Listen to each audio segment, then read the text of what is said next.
हाँ, तो आज का टॉपिक है कूलाम्स लॉ यानी कूलाम का नियम। तो वैसे कूलाम्स लॉ बोलता क्या है?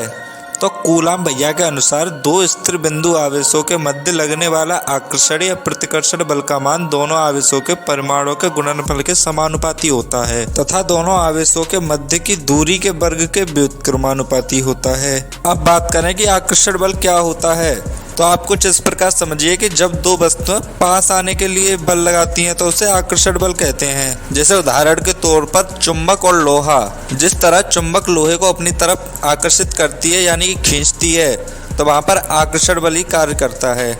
और अगर बात की जाए प्रतिकर्षण बल की, तो वह बल जिसके द्वारा वस्तु आपस में एक दूसरे को खींचती नहीं है बल्कि दूर दूर हो जाती हैं। जैसे आप चुंबक के दो टुकड़े लीजिए और उनको एक पास रखने पर आप देखेंगे कि वह एक दूसरे से दूर दूर हो जाएंगे, तब उन दोनों चुंबक के टुकड़ों के मध्य प्रतिकर्षण बल ही कार्य कर रहा होता है। अब बात की जाए परिमाण की कि परिमाण क्या होता है। तो जैसे आप मान लीजिए कि आप किसी दुकान पर गए और वहां आपने बोला कि सर हमें 2 किलो चीनी चाहिए, तो आपने जो 2 किलो बोला उसमें जो 2 है वही उसका परिमाण है। अब इसी प्रकार 5 लीटर दूध में परिमाण क्या है, तो हम बोलेंगे कि इसमें 5 जो है वो परिमाण है।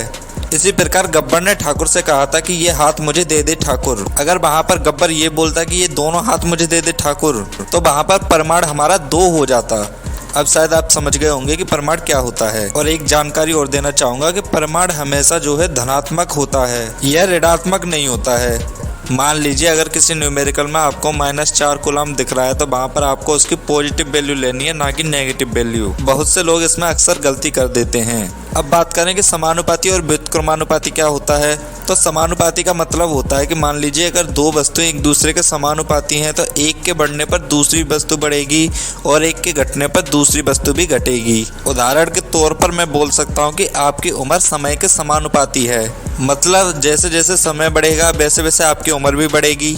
अब अगर बात करें कि व्युत्क्रमानुपाती क्या होता है, तो ये इसका जस्ट उल्टा होता है। यानी अगर एक कोई वस्तु दूसरी के व्युत्क्रमानुपाती है तो पहली के बढ़ने पर दूसरी घटती है और दूसरी के बढ़ने पर पहली घटती है। अब मान लीजिए आपको भूख लग रही है और आपके सामने खाना रखा हुआ है, तो आप जितना खाना खाएंगे वो आपके भूख के व्युत्क्रमानुपाती होगा, क्योंकि आप जितना अधिक खाना अपने शरीर के अंदर खाएंगे उतनी भूख आपकी कम होगी। यानी आपके शरीर में खाने के बढ़ने से भूख की कमी हो रही है। तो वैसा शायद अब आप समझ गए होंगे कि ये कूलाम का नियम होता क्या है। तो इसके बारे में मैं आपको 2 और एक्स्ट्रा बातें बताना चाहता हूँ, जिन्हें अगर आप पेपर में नहीं लिखते हैं तो बहुत बढ़िया है, और अगर लिखाते हैं तो और भी बढ़िया है। तो इसमें पहला पॉइंट है कि आवेशों पर कार्यरत बल दोनों आवेशों को मिलाने वाली रेखा के अनुदिश कार्यकारी होता है। और वैसा सेकंड पॉइंट है कि कूलाम के अनुसार दोनों आवेशों पर लगने वाला बल माध्यम की प्रकृति पर निर्भर करता है। तो वैसा अगर आपका अब कोई डाउट हो तो आप कमेंट बॉक्स में लिख सकते हैं, मैं उसे अपनी नेक्स्ट वीडियो में क्लियर कर दूंगा। और अगर आपको कूलाम के नियम के सत्यापन पर वीडियो चाहिए तो आप मुझे कमेंट करके बता सकते हैं। तो चलिए मैं अब आपसे विदा लेता हूँ। धन्यवाद। Thanks for watching my video.